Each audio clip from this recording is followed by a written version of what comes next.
Hey everyone, happy International Women's Day. With a record number of women running for political office, 2018 was an explosive year for women's empowerment and representation. Verizon Media has partnered with CARE to poll women about the future they want and the social changes they still want to come. Today, I'm sitting down with Yahoo News head of video and audio, Charity Elder, CARE spokeswoman, Bellamy Young, HuffPost executive editor Hillary Frey, and Yahoo Finance senior producer and reporter Jeanie Ahn for a discussion about what women want at work, in their wallets, and in politics. Please help me welcome.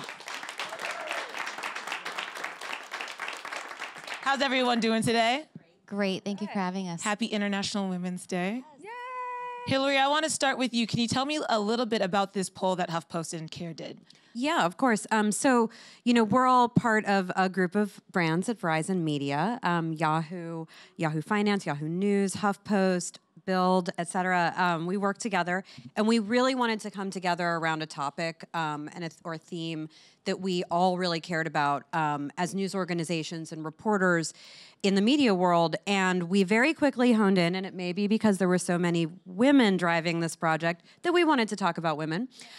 So we knew International Women's Day was coming up, big day, just to focus on women around the world and different issues. So we came up with this idea to come together to do a lot of storytelling around what women want now, today, International Women's Day. And one of the key components was really listening to women. So we wanted to do some individual stories on different topics, but we wanted to inform those stories from really hearing from women about what they wanted to talk about and what their primary concerns are right now. So we partnered with CARE, which was in a conversation with HuffPost about some other projects, to poll about 1,000 American women across the country, across age, across politics, every way, every demographic, and sort of get to the heart of what was on their mind in 2019 around things going on in the home, things going on in politics, things going on in the workplace. And fortunately, CARE was excited about supporting this work. And one of the things that we worked on with CARE was also formulating some questions around women and role models and gender discrimination globally. So it really came together as a great partnership to get at all of these things that women are thinking about and caring about and experiencing. Right. And we saw the poll results, and was it surprising to you, all of you, how kind of different women feel about different issues? I think for us, the big, I don't know if I would call it a surprise, but the insight was that women sort of across the board share a lot of interest in things and identify the same problems. We know the pay gap is a problem. We know that there's not enough representation of women in politics, but there's a lot of difference in how pressing women find those problems that really breaks down in different age brackets and also across political lines. So we got really deep with women, and I think one of the things we really wanted to do was show that, especially going into the 2020 election, women are not a monolithic political bloc. We often get talked about that way, but in fact, there are a lot of things that divide us, even as a lot of things unite us. Yeah, and you kind of mentioned the different perspectives. Charity, I know the poll found that women of color feel just a little more strongly about issues of racial and gender discrimination. That's right. I'm going to give you the actual Let's break it down. Stat for this. So 56% of women overall from the study feel that gender discrimination is a serious problem in our country. But 74% of women overall felt that racial discrimination is an issue. And so I found that actually to be very encouraging for a lot of Black women, and as a woman of color myself, there's always been the feeling, especially historically, that the women's movement, feminism, wasn't for Black women. And so what I see in that stat is that it is something where there's a common ground, that it actually is an issue, maybe even more so than gender. And that means that's a place where we can all work together and achieve something and really work on that as a basis of consensus. The other area that I found that I'm just going to mention to you that I thought was really interesting is that when it comes to sexual assault, 80% of women of color felt that it was a more serious issue, where white women felt like it was 63%. And so for me, that's especially interesting in that issues around a sexual assault is extremely important to women of color, and you saw that with R. Kelly, in particular, where there were women where that focused mainly on Black women, and they felt ignored, and it really wasn't until the Lifetime documentary that it was listened to, even in the Me Too era. So it's important that all of these issues are looked at not just from one woman's point of view, but it's looked at across the board. I mean, we did see that Tarana Burke was talking about Me Too years ago and didn't get really any play until it was brought into the Hollywood Forum and there were white actresses affected. Exactly. And that's where you can see some of that disconnect. And that's why I say it was really encouraging to see, because my suspicion was that there would be a huge difference, and there really wasn't in terms of how all women felt about racial discrimination. So, and that's why it's encouraging. Yeah. How have your guys' experiences been? Do you feel like the women in your life are more concerned with issues of sexual abuse than they were before Time's Up? Like, are we seeing an actual impact in our own communities of women talking about these things more? I definitely think so. I mean, it's definitely being in a newsroom environment where we're covering this. It's probably amplified even more. But I think there's no question. I mean, one thing that we asked about was also if women were reevaluating past experiences in the Me Too era, sort of post these stories that we've heard. And it was especially young women, millennial women, are really having a look at their experiences so far, and I think thinking about how genders interact really critically and thoughtfully. So, and that's definitely seeped into the conversation. I mean, it's a huge part of everyday conversation, at least in my world. Right, especially today. That's all we hear about, right? So we're seeing it in the media. I think the women that are growing up today are just growing up with more knowledge and more power and less tolerance for this type of thing, which is amazing, right? So, and we're also having these conversations with our children a lot more. So we're raising a stronger generation of women. You know, I would say, though, in the research from the survey we did bore this out, and this is where some of what Hillary was saying, where along ideological lines there are differences, where you would have more liberal, Democrat women seeing it as more of an issue than you would have conservative women. And, you know, some of our reporters who wrote stories around the survey, you know, they talked to some of the women who were respondents and who were part of the survey, and some of them said things, you know, when it came to Brett Kavanaugh and Baisley Ford, they did not agree with her. They felt like she waited too long. And so it's really interesting that, yes, we are seeing more conversations about it, but it isn't completely, again, women aren't monolithic. There are some women that feel different about it, and they don't all come from the same place. But it is nice that now we're talking. I know, like you say, Toronto started this so long ago, and it took white actresses talking about it for it to go kind of into the global conversation. But now, I remember, you know, years ago when I got an Al-Anon, one of the first things that stuck with me was you're only as sick as your secrets. And we talk about things now that I never even hoped to talk about, like things that you knew were wrong, things that felt dirty, situations you get in that felt compromising, but you're like, well, this is life, you know, this is what life is. And now it's different. We have the conversation, we talk to each other, that happened to you too, or that doesn't have to happen to you. And like you say, maybe it will make a generation of people for whom they won't stand for that sort of thing, and they can quietly, without having to rise up and be loud, you know, have a movement like we have to have, but they'll be like, no. And that'll be it. And it'd be so lovely if it could be just a quiet moment of equality, just a no, period. Yeah, I mean, like you said, I feel like we have a new vocabulary now. We have all these new words now. It's and evolving ways to now. I express feel like ourselves. our words aren't quite there yet, especially We're for calling gender. it like it is, right? Yeah, we're just saying the real vocabulary words. I'm sorry to cut you off, but you're saying we're calling it the actual difficult names, and we're teaching the younger women that are growing up to just call it what it is and to be proud of it and just to have the moment of truth, you know, so that we can actually move on from it and actually grow. And we saw, you know, the 2018 was such a big year for women politically. At least that's what you would assume. But Hillary, we know that feeling sort of maybe depends on what political party you're a part of. Yeah, definitely. I mean, it's interesting. One of the things that we asked about, and I'm gonna be like Charity and drop some actual numbers here on this.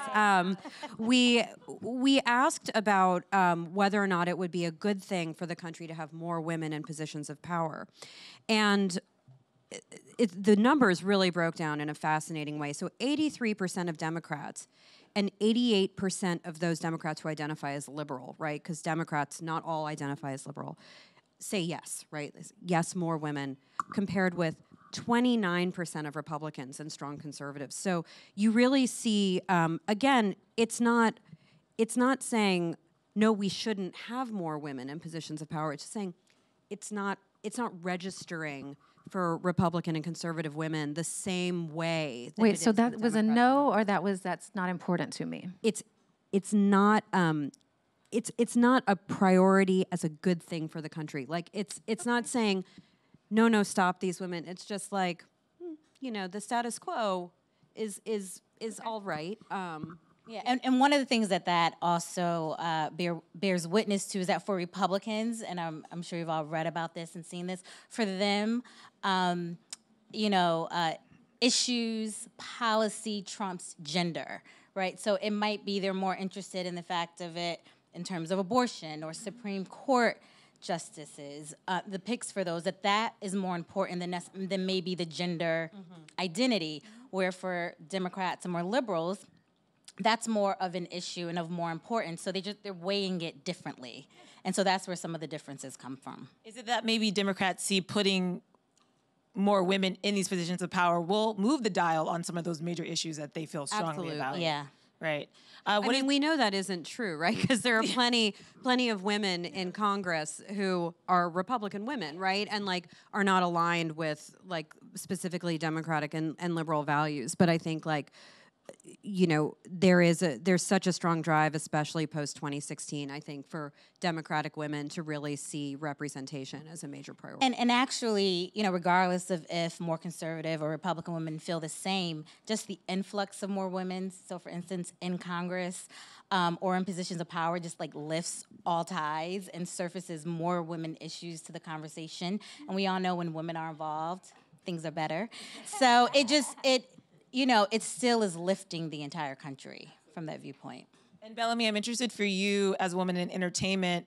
I think actors and actresses get a lot of negative flack for speaking out politically, but I know that that's something you've been really outspoken about, specifically for Hillary in the last election cycle. So do you feel like it's important for our leaders in entertainment, women specifically, to speak out about their political views?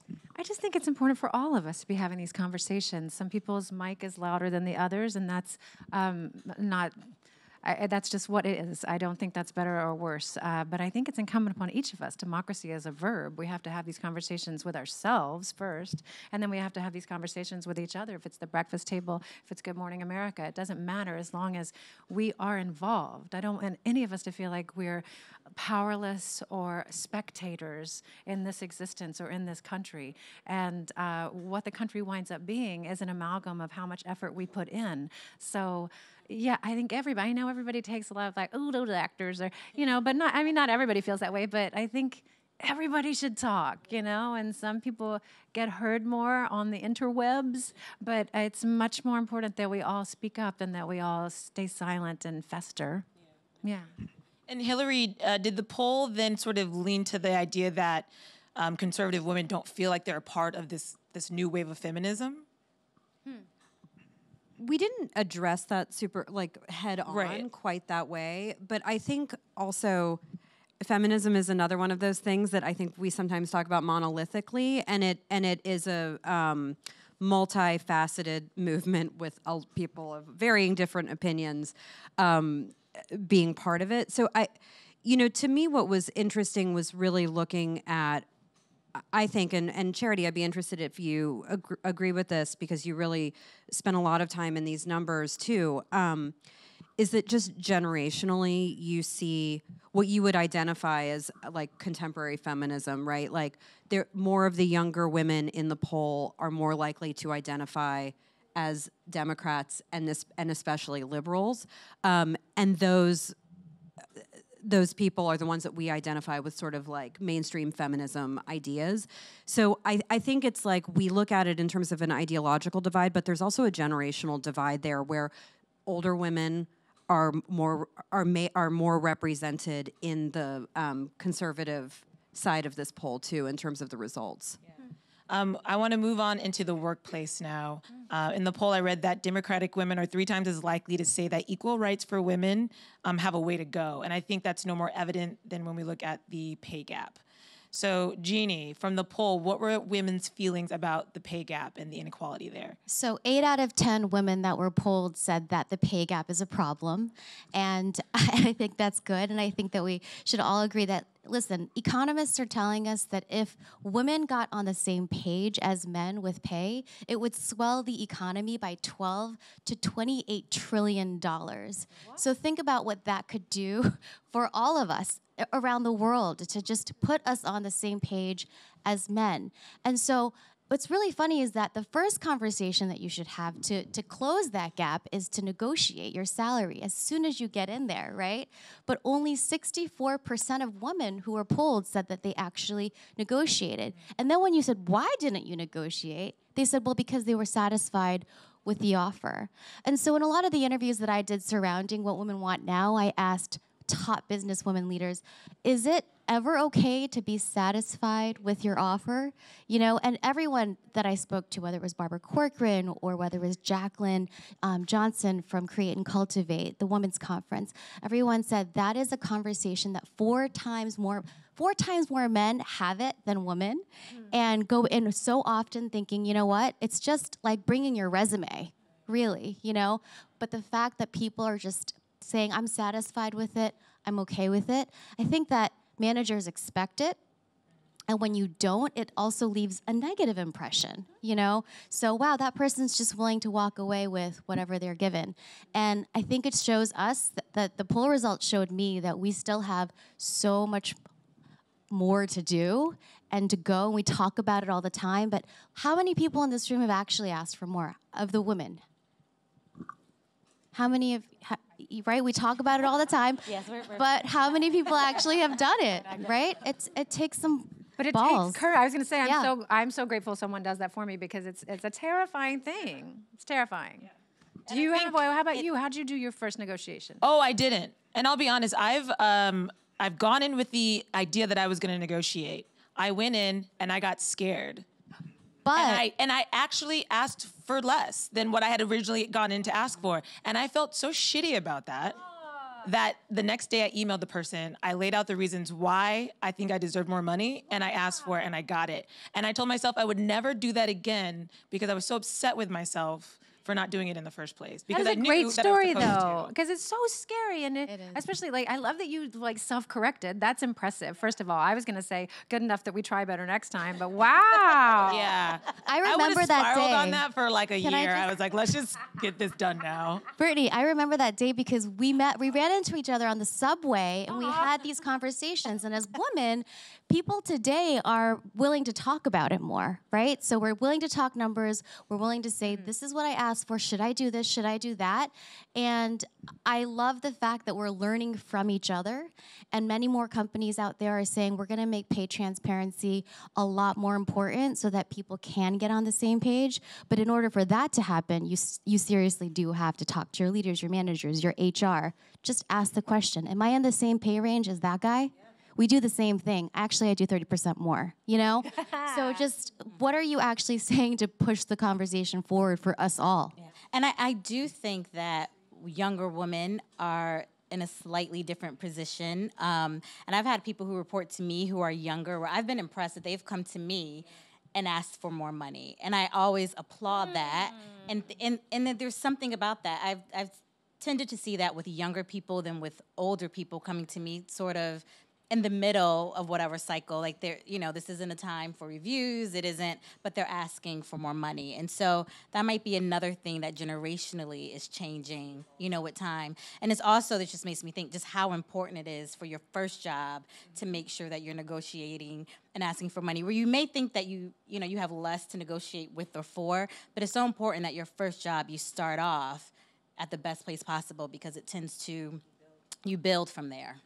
I will say I had a good lesson in having male allies. We negotiated our renegotiated our scandal contracts as a group, and we had never really talked numbers, like you say. Where men are good at talking numbers, and we have historically, as women, been reticent. And when we came together as a group, everybody had to, first say where everybody was, so that we could figure out how to move forward. And of course, like it went Katie, Darby, me, like Guillermo, Jeff, Tony, Scott, it was literally the spectrum was gender based. But it was astonishing. Our guys are such good guys. And it was great to have allies in that regard, that we had to really figure out how to find an algorithm that respected everybody's equal contribution. I feel like Hillary should tell her story. Tell it, Hillary, tell it. I think it's a really great story. I'll try to make this a short story, but I okay, great. Then I'll really stretch it out. No, but about 10 years ago, I'm a career editor, working in magazines and newspapers, and I was working in a magazine called Adweek, and I was actually recruited by HuffPost, my current home, though then it was Huffington Post, and I was recruited by Arianna Huffington for a job, and it was a significant raise. And I hadn't been at Adweek too long. I really liked my job. I was happy, but it was like game-changing money. And I was thinking about having a baby, and a lot of things were going on. And I was just like, I got to take this seriously. And I went to my male colleague and I said, I don't know what to do. And he said, well, you go back to our boss and you say, I want to stay, but you have to pay me what you got offered by Arianna Huffington. And I was like, really? I had all this shame and guilt around it. Like, maybe I should just ask for like half of what, or something. He's like, no, you asked for the whole thing. And I came back from, actually that was beers at lunch. It wasn't maybe less food, more beer. And I walked into my boss's office and he said, well, what do you want to do? And I said, I want to stay, but I want you to pay me what I was offered. And he said, I already talked to HR, it's done. Wow. And it was such a lesson for me that he was going to put it on me, right? When I told him I had the offer, he didn't say immediately, I'll match it. Like, stay. He challenged me a little bit. And I will say that since that day, I've become a very tough negotiator about my salary, because you really can't lose by asking for more, unless one time I interviewed somebody who asked me to double the offer. And you were like, yeah. And I was like, we actually can't keep talking now. But anyway. Yeah. And we were talking earlier just about the thing in terms of when you ask for money, there's always money on the table. There's always something there's always a little bit more than what you're asking for. And so it doesn't hurt. You might as well get all of it. Yeah, right? Everyone has an extra $5,000-$10,000 at least in their budget, right? Yeah, I like the extra $5. Yeah. Always ask for that $5. Yeah, and you were saying the first job offer, right? You have to negotiate that. But the next job that you get, the equal pay experts that I spoke to said that men typically go in for that same job and ask for 20% more. So women, to get on the same page, you have to ask for 50% more. So think about asking for 50% more than your number, and just do it. Just try it, because they're not going to rescind the offer because you asked. That doesn't happen unless you are ungrateful or you do it at the wrong time. I will tell you, I did rescind on the double. You know why? It was very transparent to me that the person I was interviewing and recruiting was trying to get a counteroffer from me to take back to their boss. Yeah. And I was right. But that was the only time that's ever happened. It rarely happens. I don't want to discourage people from negotiating, but really, it very rarely happens that they take the job away from you and give it to somebody else just because you asked for some wiggle room. Yeah. I think bottom line is that we all need to learn how to negotiate with the confidence of a white man. Yeah, exactly. Yes. That's what I tell myself when I walk into that room now. I'm like, what do I do? I want to wrap things up. Obviously, this poll showed that women are not a monolithic group. We come from different experiences. We have different viewpoints on the world. But how do you guys think we move forward so that collectively we can achieve some of the goals that would benefit all women? I would say it's a really good thing that we're not a monolithic group. We shouldn't be. We should have self-agency. We should be different. We should have our own opinions and draw on our own life experiences. And really, for me, is that there needs to be respect in terms of other people's opinions and viewpoints, and that it isn't a pointing at a finger at someone or shaming someone for their choice, for how they decide to live their lives. And if women can coalesce around that idea, I believe we can go even further than what we've gone. No, I was going to say, you started this whole thing by saying that as you devised your poll, it was because you wanted to listen. And we just all have to talk our truth, and we have to listen to everybody else's truth, and then we'll move. Yeah, I think 2020 is going to be a really exciting time to do more listening, and also to, there's so much energy around some of our new members of Congress, like AOC and various people, young women, who are going to change Washington in their image too, and just coming from all over. Like, I can't wait to see who else is inspired by that in 2020 and 2022, when we're going to see even more different women coming from different communities to represent where they come from in DC. For me, it was that we should continue to share, because these conversations are already happening, and this is really a moment in time for women. There's so many, let's say for money, there are so many female-focused career platforms out there. You can literally get a mentor or 100 mentors in a minute. You can ask these questions. And so if you continue to reach out, reach up, reach down, and around, then you can the more knowledge you have, the more you can get for yourself, for others like you, and for others who are not like you. So respect, listen, and share. Yeah, and use that community. That's what it's there for, right? Before we get out of here, we do have a couple of questions. The first one's from Twitter. @CHX wants to know, do you think that social media has helped girls and women educate themselves more with everything surrounding the Me Too movement and politics, or do you think that it has caused more negativity and hate? I mean, both, right? I think you need to curate your life carefully, right? As you expose yourself. A great feature of Twitter is blocking people, mean people who want to hurt you. Like, you don't deserve that. You deserve better. So, but I'm so grateful for all of the interwebs that allow us to get answers. Thank heavens we're not in China. We can really Google things and try and get to the bottom of it, and do due diligent research, which is varied and from a variety of answer and platforms. But also just be careful out there and keep yourself and your heart in mind and foremost of mind. I do think the Me Too movement showed how great social media could be, and then as we got into it a little more, how horrible it could be. It's interesting to watch how things kind of ebb and flow, and to just not get too involved in any of it, just sort of, observe it. We have a couple questions for the audience. We go first. What's the best advice you have for young women? And just in general, right? Not for acting. Yeah, in general. Yeah. Just be nice to yourself. Like, it's really hard to live a good life when someone's being mean to you all day in your head. So make friends with the tape inside there, and meditate or therapy or whatever, and just wait until you can walk into a room and they're silent and you can just live from your heart. And because when you open your heart, it just calms everybody else down and they can greet you with the best of themselves. So, but I know I did anyway. I spent a lot of my life being afraid and being sure everybody was judging me and second downing myself and beating myself up, and it's just wasted time, Everybody wants you to do your best, and everybody's fighting their own battle, so they're, in their own thing too. So just be gentle on yourself. I love that. Anybody else have advice for their kind of younger selves? I think just to follow on that, and it sort of goes to the question we just had too. I do think that one of the great things about social media is that it's opened up conversations around mental health, around self-care, different things. And I also I tread carefully in these platforms because of some of the downsides, but I think at HuffPost, one of the things we really try to do is reflect that in our journalism. And I love that we cover mental health in and out, and have really done work to destigmatize the conversations around health generally, but especially mental health and sobriety and all kinds of different things that afflict people. Because just like you said, we all have our stuff, and I do think that the door is opening on not just being able to talk about it, but being able to hear it.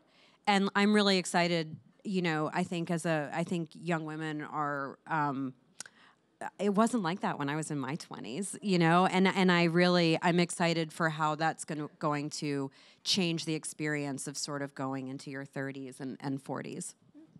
Jeanie, what about some financial advice for those young women? I would say financially, save and invest, right? Nobody told me to grow my money. My parents were so obsessed with just trying to get by that nobody ever told me that we should invest and grow it. So for me, it's that you should actually put your money to work, because that's what it's there for when you get to a certain point. Stay out of debt and put your money to work. And also, you don't have to have everything figured out and pick one thing that you want to do. You can jump around a lot. Just listen to what you like and what you don't like, and just be okay with that you're going to be jumping around for a while. I love that. We used to work at Yahoo Finance together, so I love talking about money with Jeanie. Next question. So for Bellamy, why is it important for you to play such strong women like Mellie on television, and how has that role, or how will it shape the work you do in the future? I mean, it's by the grace of heaven that I got to play Mellie. So I was like, I will do that next.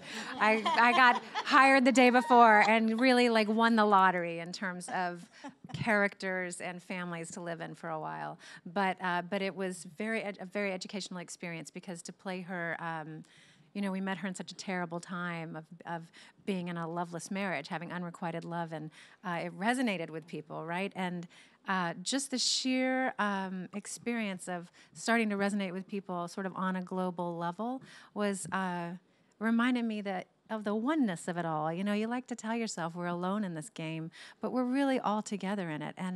And get it, between that and then literally her my way or the highway, yelling at people all the time, ness of it all, it just made me much more courageous in my own life. Tiny little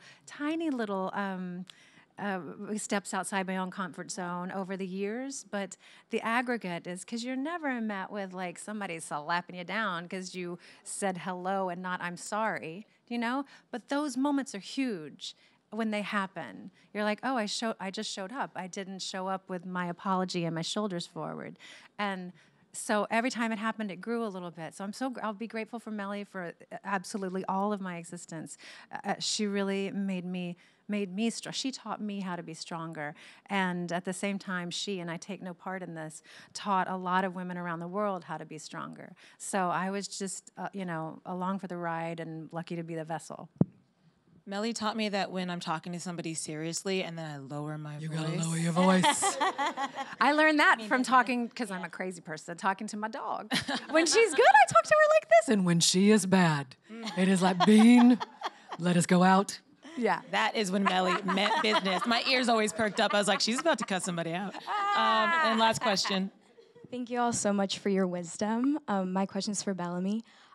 You had previously mentioned that the politics on Scandal were all just play, but the politics with Care and with things like International Women's Day are real life. So how did your passion for your work on Scandal influence your passion for your work on Care, or vice versa? Yeah, I just bumped my own chin with this microphone. And your coat is adorable. I really do believe it was just a matter of how accepting Washington was of us initially. And Carrie and Tony were always so involved and so informed, and I really wanted to have a seat at the table in that way. I'd always felt very removed from our democratic process and, like a spectator. And I gradually realized that we're all, we have to put the work in. And so, it just taught me that it's on us. And so now I take any opportunity that I can to do whatever I can to help. And I always feel humbled and grateful to be there. And I am astounded at what a difference we can each make if we just show up with our hearts open and listen. Sometimes listening is the most transformative thing, because people rarely tell their true story, and I just want to get everybody's stories out so they can shine their light. There's just a film, and that film comes right off, though, when people share their stories. So, that's it. I mean, you're right. It is on us. And I think, if anything, people will take from this panel is that when you actually talk to your community, you talk to the women around you, we all have strong opinions. We have solutions for how to work through a lot of these issues. We just have to take the time to listen to each other. And if that has to happen on International Women's Day, great. But I think we should be doing it every day and celebrating ourselves. Thank you, each of you, for joining me today. Guys, put your hands together for Charity Elder, Bellamy Young, Thank you Hillary for having Frey, us. and Jeanie Ahn. Thank you.